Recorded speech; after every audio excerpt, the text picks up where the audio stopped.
Morning दोस्तों, कैसे हो सभी लोग? सब बढ़िया है। चलो, गुड मॉर्निंग, सत श्री अकाल, आदाब, अस्सलाम वालेकुम, सबका स्वागत है। ठीक है, कैसे हो सभी लोग? सब बढ़िया है। चलो, तो हमारा इकोनॉमिक चल रहा था, है ना। इकोनॉमिक्स में हमने देखा था कि क्या क्या पढ़ लिया था हमने। इन्फ्लेशन के बारे में पढ़ रहे थे, है ना। इन्फ्लेशन, इसके बाद हमने सीपीआई के बारे में पढ़ा, डब्ल्यूपीआई के बारे में पढ़ा।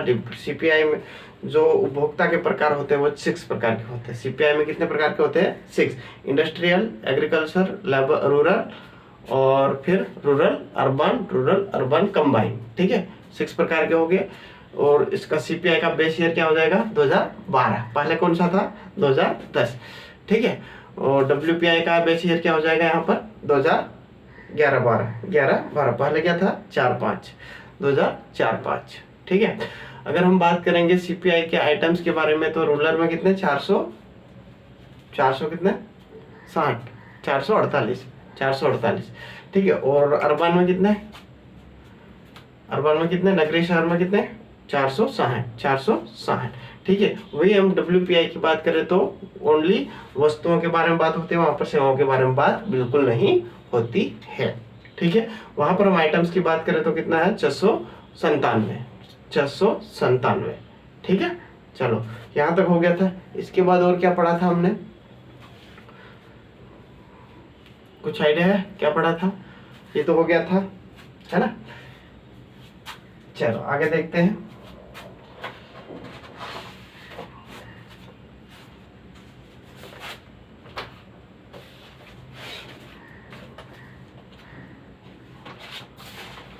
जीबीडी फ्लैट, ये तो बहुत पुराना वाला हो गया। ठीक है। चलो, ये तो हमारा हो गया सारी चीजें।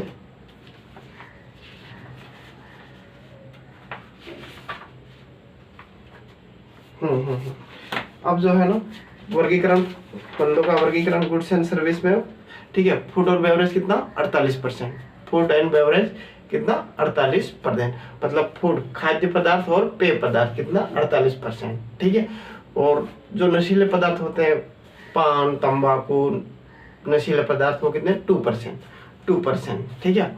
इसके बाद बात करेंगे हम हाउसिंग की। हाउसिंग 10%। क्लॉथ और फुटवेयर की बात करेंगे तो कितना? 6%। फाइन। अगर हम बात करेंगे क्लॉथ, फ्यूल और उसकी, है ना, फ्यूल मतलब ईंधन और लाइट की बात करेंगे तो 6%। मैन्युफैक्चरिंग की बात करेंगे तो 8%। मिसलेनियस की बात करेंगे तो 28%। फ्यूल लाइट कितना? 6% है। ठीक है। चलो, वीपीआई में मंदों की, डब्ल्यूपीआई के बारे में हम बात करेंगे तो प्राइमरी आर्टिकल में कौन कौन से अनाज हो जाते हैं? ठीक है। फल, फूल, सब्जियां, ये सारी चीजें हो जाती हैं। Fuel, electric power 13%। फ्यूल और इलेक्ट्रिक पावर कितना हो जाएगा? 13%। Manufacturing product 64%। ठीक है।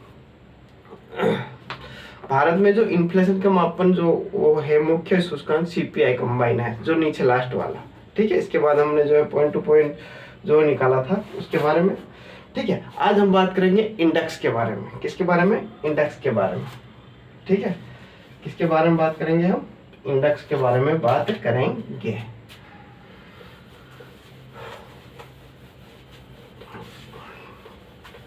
Index of industrial production.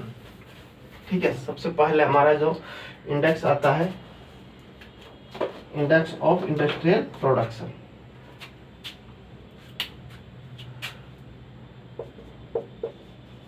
Index of industrial production, IIP shortcut में बोल सकते हैं, IIP। ठीक है। एक्चुअली में इसके अंदर जितनी सारी कंपनियां हैं, इंडस्ट्रीज है, उसमें जो है ना, इंडस्ट्री में जो जैसे रिफाइनरीज है ना, रिफाइनरीज हो गया। इसके बाद हो गया यहाँ पर रिफाइनरी, कोल, पेट्रोलियम, है ना, कोल, पेट्रोलियम, रिफाइनरीज, ऑयल, ठीक है, फ्यूल। इन सब की कीमतें पहले क्या थे और इनकी कीमतें आज क्या है? ठीक है। इनकी कीमतें कुछ साल पहले की क्या थी और आज क्या है, इस कीमतों में होने वाले परिवर्तन का मापन करना इसके अंतर्गत आता है। ठीक है, पहले की कीमतों और अभी की कीमतों में जो परिवर्तन हुआ उसका अध्ययन क्या कहते हैं, वो इसके अंतर्गत हम उसको पढ़ेंगे। ठीक है, कौन कौन सी रिफाइनरीज आ जाएगी, रिफाइनरी, ठीक है, कोल, पेट्रोलियम, ठीक है, ये सारे कंपनी जो इंडस्ट्रीज है, ठीक है, वो क्या हो जाएगी, पहले इनमें कितना उत्पादन हुआ था, पहले कितना उत्पादन था और अभी कितना हुआ, इसका जो इसमें जो परिवर्तन हुआ, ठीक है, इसके उत्पादन में जो कितना परिवर्तन हुआ, इसके उत्पादन में जो परिवर्तन हुआ, ठीक है, उसको ये इंडेक्स बताता है कि इसमें इतना इतना परिवर्तन होता है, उसका मापन करता है। ठीक है, क्या करता है, मापन करता है। ठीक है, कि कितना परिवर्तन हुआ, पहले जो ऑयल रिफाइनरीज थी कोल, वो उसमें कितना प्रोड्यूस होता था, उत्पादन होता था, अभी कितना हो रहा है। ठीक है, यहाँ तक कोई दिक्कत नहीं। चलो आगे बढ़ते हैं। इसका मापन इसका मापन कौन करता है, NSO, national static office, national static office, national static office, national static office. ठीक है, इसका मापन कौन करता है, नेशनल स्टैटिक ऑफिस। ठीक है, चलो अगला हमारा आता है consumer food price index, consumer food price index, consumer food price index, ये हमारा दूसरा हो जाएगा। क्या हो जाएगा, दूसरा। ठीक है, ठीक है, इसमें क्या हो जाएगी, जो अर्थव्यवस्था में है ना, जो इकोनॉमी में है ना, जो खाद्यान्न पदार्थों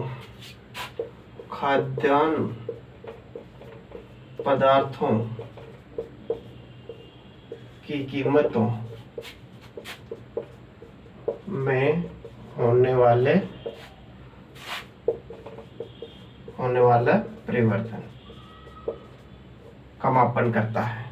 किसका मापन करता है, खाद्यान्न पदार्थों की कीमतों में होने वाले परिवर्तन का मापन करता है। कौन मापन करता है, कंज्यूमर फूड प्राइस इंडेक्स। ठीक है, इसको मापन कौन करता है, ये भी NSO मापन करता है, NSO के द्वारा मापा जाता है, मापन करता है। ठीक है, NSO के द्वारा। स्टार्ट कब हुआ था, 2014 में। कब से शुरू हुआ था, 2014 में स्टार्ट हुआ था। शुरू कब हुआ था, 2014 में। कंज्यूमर फूड प्राइस में क्या हो जाएगा, ठीक, खाद्यान्न पदार्थों की कीमतों में होने वाले परिवर्तन का मापन करते हैं। ठीक है, इस इंडेक्स में किसका परिवर्तन, खाद्यान्न पदार्थों की कीमतों में होने वाले जो है होने वाला परिवर्तन। ठीक है, NSO के द्वारा। कोई दिक्कत नहीं। चलो ये हो गया। इसके बाद हम बात करते हैं थोक खाद्यान्न सूचकांक। ठीक है, अब यहाँ पर क्या आ जाएगी, खाद्यान्न पदार्थों की या थोक पदार्थों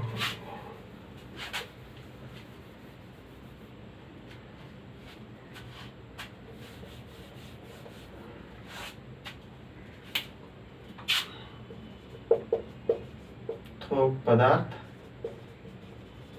सूचकांक, थोक पदार्थ सूचकांक। ठीक है, थोक खाद्यान्न पदार्थों की कीमतों में होने वाले परिवर्तन को क्या कहते हैं, थोक पदार्थ। ये का मापन करना किस इंडेक्स में आएगा, थोक पदार्थ सूचकांक में, थोक पदार्थ सूचकांक में। ठीक है, कब शुरू हुआ था ये, 2017 में। ठीक है, कब शुरू हुआ था, 2017 में शुरू हुआ था। DPIIT के द्वारा इसका मापन होता है। किसके द्वारा होता है, DPIIT के द्वारा इसका मापन होता है। किसके द्वारा मापन होता है, DPII के द्वारा इनका मापन होता है। ठीक है, मापन होता है। ठीक है, चलो देखते हैं अगला।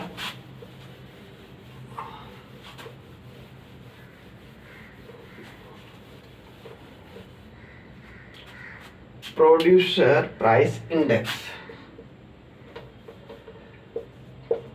Producer price index, producer price index, producer price index.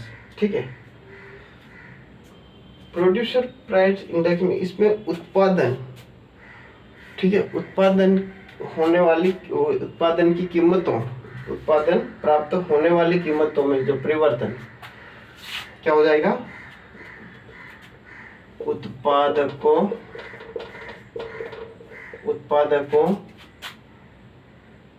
को प्राप्त होने वाली कीमतों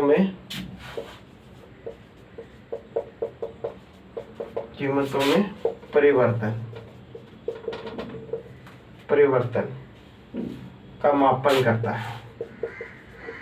किसका मापन करता है? मापन करता है प्रोड्यूसर। ठीक है, उत्पादकों को प्राप्त होने वाली कीमतों में। ठीक है, इस बार उत्पादन में कितना परिवर्तन, कितना प्राप्त हुआ उसमें, और अभी पहले कितना हुआ था उसमें होने वाले परिवर्तन का क्या करते हैं? मापन करते हैं। क्या करते हैं? मापन करते हैं। ठीक है, कब शुरू हुआ? ये भी 2014 में शुरू हुआ। इसके लिए कमेटी बनी थी, समिति बनी थी। समिति का नाम था ओल्डर। क्या था समिति का नाम? BN गोल्डर समिति। BN गोल्डर समिति इसके लिए बनी थी। ठीक है, BN गोल्डर समिति बनी थी। कोई दिक्कत नहीं है यहाँ तक? कोई दिक्कत नहीं। चलो आगे बढ़ते हैं। प्रोड्यूस प्राइस इंडेक्स हो गया हमारा। अब आता है हम फूड इंडेक्स के बारे में। ठीक है, FAO। ठीक है, FAO प्रोड्यूसर प्राइस इंडेक्स हो गया। चलो आगे बढ़ते हैं।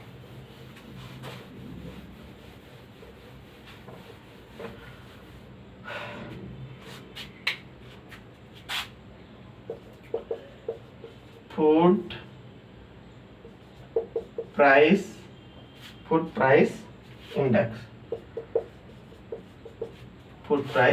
इंडेक्स। ठीक है, इसमें FAO आता है, यानी कि food agriculture organisation, food and agriculture organisation.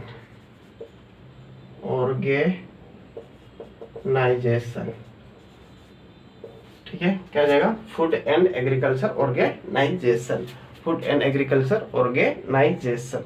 Food and agriculture organisation. Food and agriculture organisation. ठीक है, चलो ये एक यूनाइटेड स्टेट की निकाय है, बॉडी है। यूनाइटेड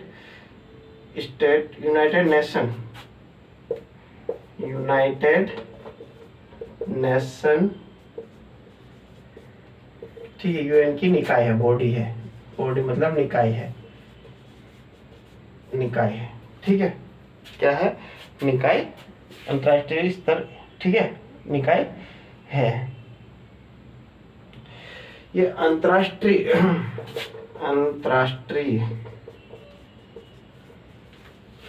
मतलब इंटरनेशनल लेवल पर खाद्यान्न पदार्थों की कीमतों में होने वाले परिवर्तन को मापन करता है। इंटरनेशनल स्तर पर खाद्यान्न पदार्थों की कीमतों में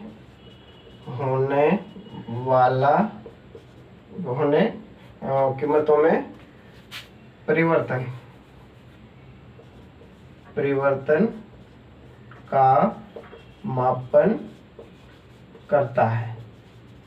कौन? UNA या फूड FAO क्या करता है? अंतर्राष्ट्रीय स्तर पर खाद्यान्न पदार्थों की कीमतों में होने वाले परिवर्तन का मापन करता है। ठीक है, इंटरनेशनल लेवल पर खाद्यान्न कीमतों की जो परिवर्तन हो रहा है, वो पहले कैसा था, अब कैसा है, इस टाइप से इसका मापन करना है। क्या कहलाता है यहाँ पर? FAO।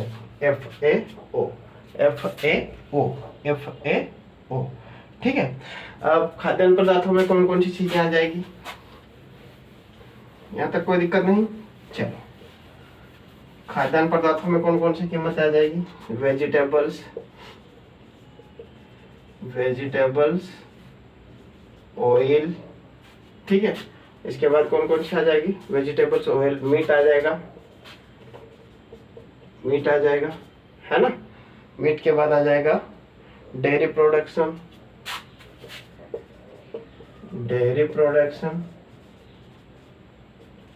शुगर और फूड, ये सारी चीजें इसके अंतर्गत आ जाएगी, ठीक है। यहाँ पे तक ये हमारे कुछ इंडेक्स थे, उसके बारे में हमने डिस्कशन किया है, ठीक है। इंडेक्स के बारे में और ज्यादा कुछ नहीं आएगा, ओनली इसमें इसका स्थान क्या है वो आप है ना करंट अफेयर के हिसाब से देख लेना, ठीक है। ज्यादा कोई दिक्कत नहीं है कि किस वर्ष कौन सा था, क्या था, ठीक है। अब हम बात करते हैं यहाँ पर इन्फ्लेशन, यानी कि हमारा जो टॉपिक चल रहा था इन्फ्लेशन से होने वाले प्रभाव, यानी कि नकारात्मक और सकारात्मक प्रभाव क्या रहेंगे, उसके बारे में हम बात करेंगे, ठीक है। इन्फ्लेशन, मुद्रास्फीति से होने वाला जो है नकारात्मक और सकारात्मक प्रभाव, नकारात्मक और सकारात्मक प्रभाव।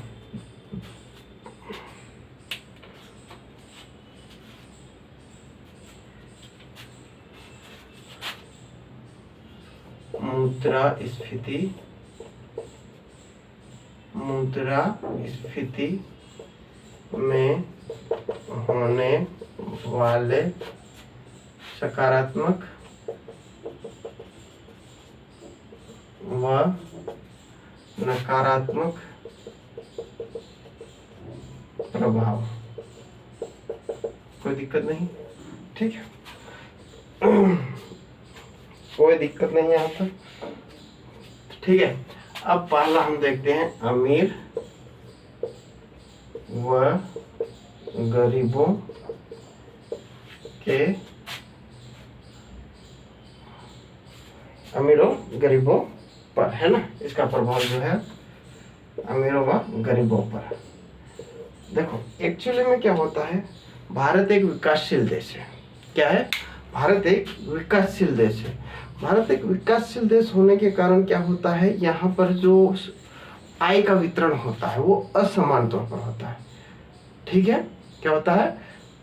आय का जो वितरण है वो असमान होता है।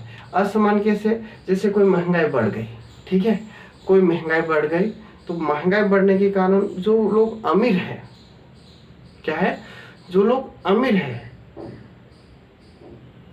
ठीक है, अमीरों पर जो है महंगाई का प्रभाव पड़ेगा? नहीं पड़ेगा। गरीबों पर महंगाई का प्रभाव ज्यादा पड़ेगा, ठीक है। तो इसमें जो है ना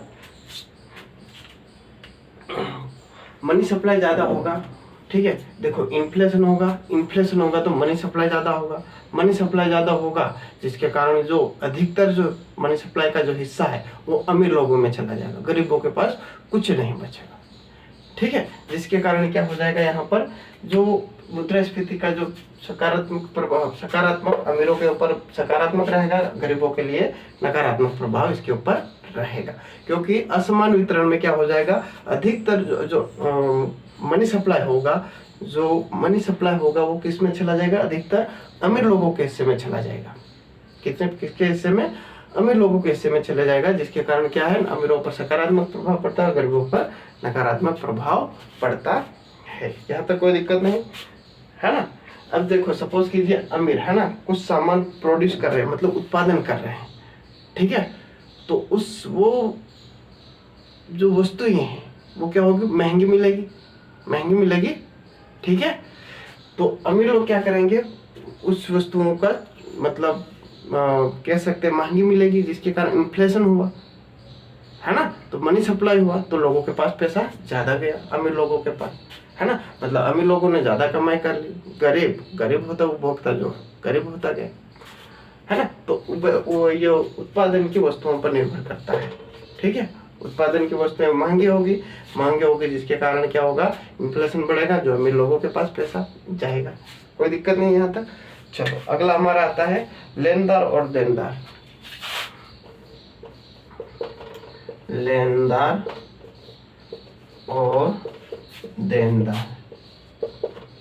ठीक है, इसको बोलते हैं डिबेटर। क्या बोलते हैं? डिबेटर और क्रेडिटर, सॉरी, इसको बोलते हैं क्रेडिटर, क्रेडिटर और ये डिबेटर, डिबेटर। ठीक है, डेबिटर, डेबिटर। ठीक है, अब जो है ना, जो लेनदार होता है ये कौन होता है? पैसे देने वाला होता है। कौन होता है? पैसे देने वाला होता है, मतलब ऋण देने वाला, ऋण देने वाला। और देनदार जो होता है वो लोन लेने वाला, ऋणी होता है। कौन होता है? लोन लेने वाला या पैसे लेने वाला। ठीक है, अब सपोज कीजिए इस व्यक्ति ने इसको देनदार को 20 लाख रुपए दिए। ठीक है, या मान लो हमने कहा 1000 रुपये ऐसी कंडीशन में दिए जिसमें 1000 की वैल्यू बहुत ज़्यादा थी, या 1 लाख रुपये मान लो, 1000 बहुत, 1 लाख रुपये उस समय दिए जिसमें 1 लाख की कमी जो है वैल्यू बहुत ज़्यादा थी। उस 1 लाख का इस व्यक्ति ने प्लाट ले लिया। क्या ले लिया? एक प्लाट ले लिया, भूमि ले ली। ठीक है, प्लाट ले लिया, है ना, इन्वेस्ट कर दिया एक अच्छी जगह पर, एक अच्छे काम में इन्वेस्ट कर दिया। इन्वेस्ट करने के बाद क्या हो जाएगा? उसकी जो प्लाट ले लिया उसका हर साल जो है प्राइस बढ़ता जाएगा, बढ़ता जाएगा। क्या हो जाएगा? बढ़ता जाएगा। ठीक है, अब देनदार को क्या होगा? थोड़ा बहुत ऋण मिलेगा, है ना, क्या हो जाएगा? ब्याज मिलेगा, इंटरेस्ट मिलेगा। ठीक है, बोल दिया 10 साल बाद, ठीक है, 10 साल का ब्याज दे दो, ठीक है, 1 लाख का जितना भी होगा उस हिसाब से ब्याज हो जाए। लेकिन जो प्लाट है उसकी कीमत क्या हो जाएगी? 3 गुना 4 गुना ज़्यादा हो जाएगी। ठीक है, आज 1 लाख का प्लाट था वो 10 लाख का हो जाएगा। क्या हो जाएगा? 10 लाख का, है ना। तो यहाँ पर किसको? लेनदार को नुकसान हो रहा है और देनदार को क्या हो रहा है? फायदा। यानी कि पैसा लेने वालों को फायदा हो रहा है और देने वालों को घाटा हो रहा है। ठीक है, महंगाई का जो प्रभाव है वो लेनदार पर नकारात्मक पड़ रहा है और देनदार पर सकारात्मक पड़ रहा है। ठीक है, क्या पड़ रहा है? सकारात्मक पड़ रहा है, सकारात्मक पड़ रहा है। ये ऋणदाता और देनदार और लेनदार की बात करी हमने। ठीक है, तो किसके ऊपर? लेनदार पर नकारात्मक और इसके ऊपर सकारात्मक, इसमें सकारात्मक, इसके ऊपर नकारात्मक। चलो आगे बढ़ते हैं। बात करते हैं हम छोटे किसान, बड़े किसान। छोटे किसान और बड़े किसान।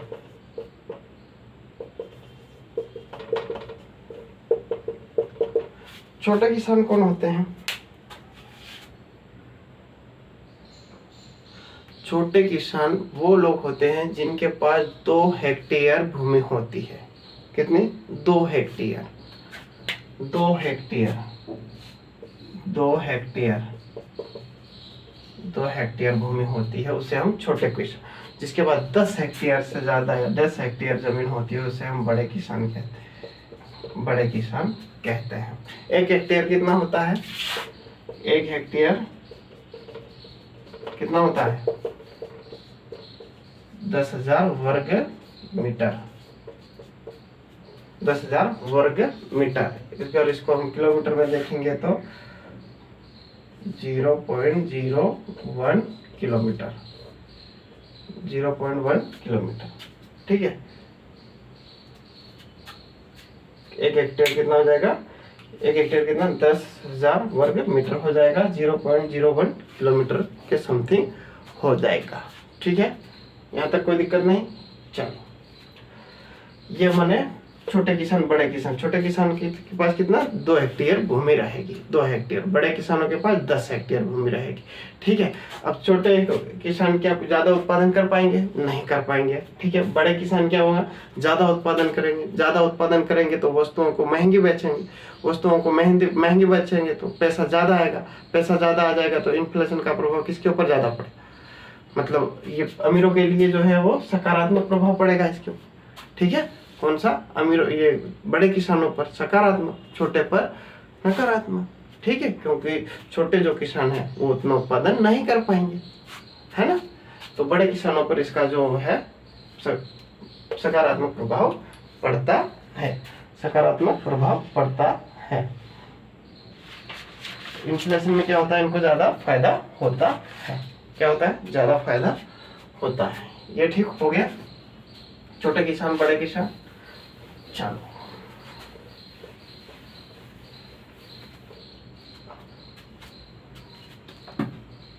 आगे देखते हैं।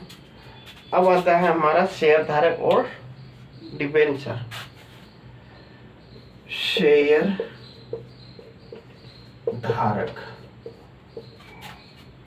या डिबेंचर, डिबेंचर, ठीक है, शेयर धारक, डिबेंचर या बॉन्ड, बॉन्ड धारक, ठीक है। अब शेयर धारक में क्या होता है, जो शेयर धारक होते हैं ना, शेयर धारक, ठीक है, सपोज कीजिए उन्होंने शेयर मार्केट में 20 लाख रुपए मतलब 20,000 रुपये जो है इन्वेस्ट किए। कितना, 20,000 रुपये इन्वेस्ट किया। अब इनका शेयर मार्केट में कोई फिक्स नहीं है कि वापस कितने आएंगे, 20,000 आएंगे, वापस आएंगे 21,000, 22,000 या 5,000 वापस आए या कुछ आए भी नहीं, ठीक है। ये हमारा हो जाएगा शेयर धारक। क्या हो जाएगा, शेयर धारक।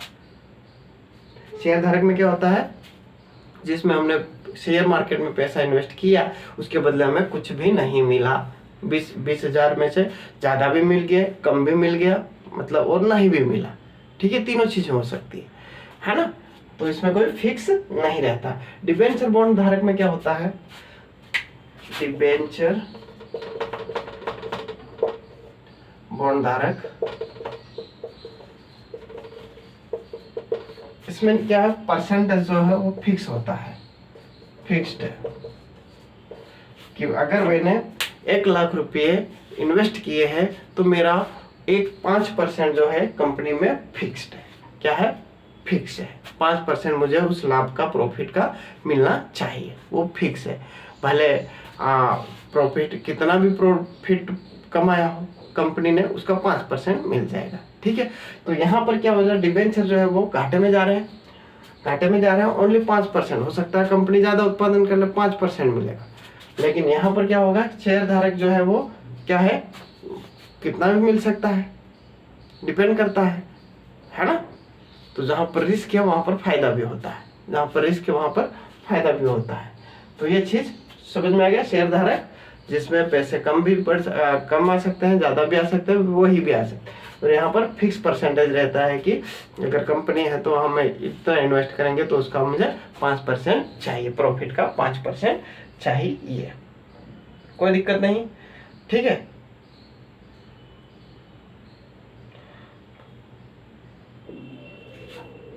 चलो इसमें क्या होगा, जैसे मनी सप्लाई बढ़ेगी, मनी सप्लाई बढ़ेगी, ये अपना डिमांड बढ़ेगी, डिमांड बढ़ेगी तो प्रोडक्शन भी बढ़ेगा, प्रोडक्शन बढ़ेगा तो शेयरों की मांग में, कीमतों में वृद्धि होगी। क्या होगी, शेयर की दामों में वृद्धि होगी, वृद्धि होगी।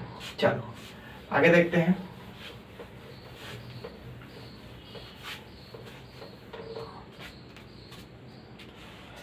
भुगतान संतुलन देखते हैं। क्या देखते हैं, भुगतान संतुलन। भुगतान संतुलन, भुगतान संतुलन की बात करते हैं, ठीक है। भुगतान संतुलन की बात करते हैं।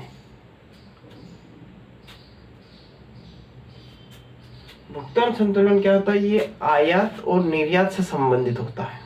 क्या होता है, आयात और निर्यात से संबंधित होता है। सपोज कीजिए महंगाई बढ़ गई है देश में, क्या हो गई, महंगाई बढ़ गई है, तो कोई सपोज कीजिए कोई चीज जो है, कैमरा ले लो या कोई भी चीज है ना, वो पहले कोई टीवी ले लो, ठीक है, टीवी का एग्जांपल ले लो। टीवी जो है वो 40,000 में मिलती है, ठीक है, 40,000 में मिलती है, लेकिन अचानक से महंगाई बढ़ गई, उसकी प्राइस हो गई 1 लाख रुपये, ठीक है। 1 लाख हो गई, तो क्या वो एक्सपोर्ट यानी कि निर्यात कर पाएंगे हम?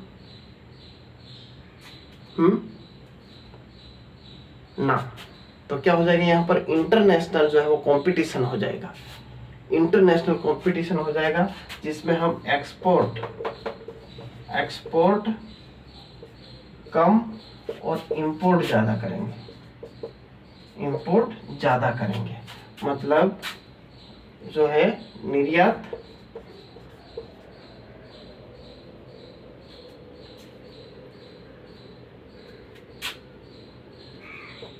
क्या हो जाएगा, कम हो जाएगा, निर्यात क्या हो जाएगा, कम हो जाएगा, है ना, निर्यात क्या हो जाएगा, कम हो जाएगा,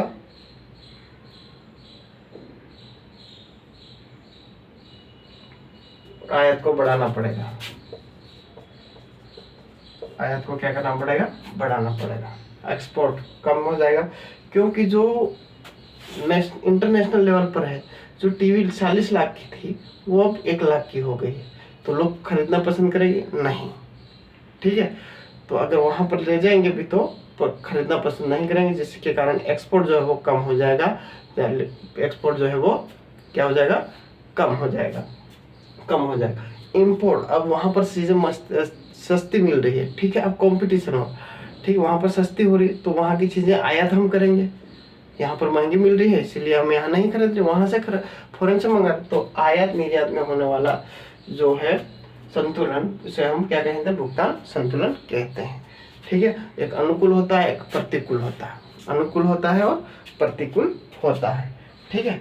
अनुकूल में क्या होता है, जो महंगाई है वो कम हो जाती है, प्रतिकूल में महंगाई बढ़ जाती है, प्रतिकूल में क्या हो जाता है, महंगाई बढ़ जाती है, ठीक है।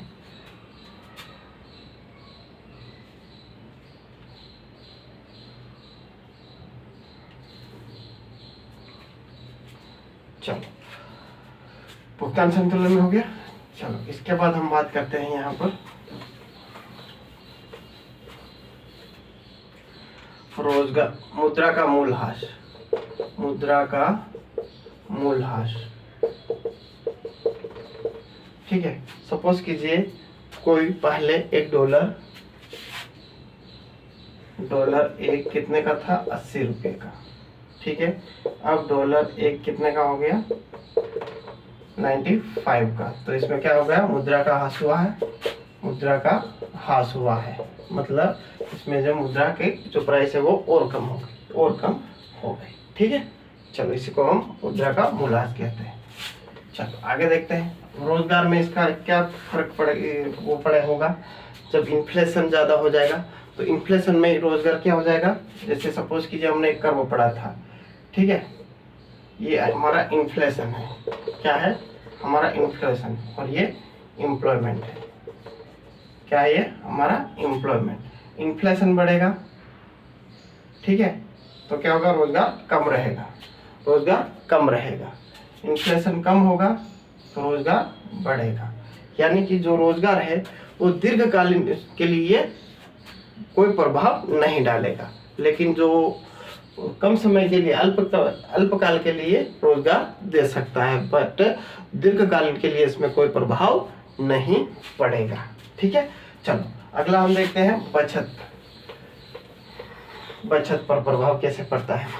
देखो क्या होता है, जब इन्फ्लेशन होगी तो जो पैसा है, मनी सप्लाई, वो ज़्यादा हो जाएगा, मतलब बचत जो इन्फ्लेशन, अगर महंगाई ज़्यादा हो गई तो व्यय ज़्यादा होगा, खर्चा ज़्यादा होगा, जिसके कारण से बचत कम होगी, क्या हो जाएगी, बचत कम होगी, बचत कम होने के कारण क्या हो जाएगा, जो है वो उसके ऊपर ये अपना नकारात्मक प्रभाव पड़ेगा, मुद्रास्फीति का नकारात्मक प्रभाव पड़ेगा, क्योंकि जो है महंगाई है, महंगाई में खर्चा ज़्यादा हो गया, पैसा व्यय ज़्यादा हो गया, व्यय ज़्यादा हो गया, जिसके कारण पैसा बचत पर जो है बचत कम होगी, तो इसके ऊपर बचत पर भी प्रभाव पड़ेगा, ठीक है। यहाँ तक समझ में आ गया, आई होप यहाँ तक समझ में आ गया होगा। इसके आगे की क्लास हम कल कंटिन्यू करेंगे, ठीक है। यहाँ पर इंडेक्स पढ़ा था आज हमने, इंडस्ट्रियल इंडेक्स, प्रोड्यूसर इंडेक्स, और जो है प्रोड्यूसर के बाद फूड इंडेक्स, ये सारे इंडेक्स हमने पढ़े थे एक एक करके, है ना। NSO के द्वारा मापन होता है, 2014 में कुछ स्टार्ट हुआ था, ठीक है। इसके बाद हमने पढ़ा था वो इसके ऊपर पढ़ने वाले नकारात्मक और सकारात्मक प्रभाव, ठीक है, मुद्रास्फीति से में के वर्गों में होने वाले सकारात्मक और नकारात्मक प्रभाव। अमीरों गरीबों के बारे में देखा था, अमीर गरीबों के बारे में देखा, जिसमें अमीरों के पास पैसा सप्लाई ज़्यादा होता है, महंगी वस्तुएं होती है, जिसके कारण जो अधिकतर पैसा है, जो ज़्यादातर जो पैसा है वो अमीर लोगों के पास चला जाता है, गरीब गरीब रह जाता है, ठीक है। इसके बाद हमने पढ़ा था लेनदार और देनदार, ठीक है। लेनदार कौन होता है? जो पैसा देता है, और लेनदार कौन होता है? जो पैसा देता है। देनदार कौन होता है? जो पैसा, देनदार कौन होता है? जो ऋणी होता है, ठीक है। लेनदार कौन होता है? लेनदार कौन होता है? ऋण देता वाला, ठीक है। लेनदार कौन होता है? ऋण दाता। और देनदार कौन होता है? पैसे लेने वाला, पैसे लेने वाला, ठीक है। चलो ये हो गया। तो इसमें किसका प्रभाव ज्यादा पड़ेगा?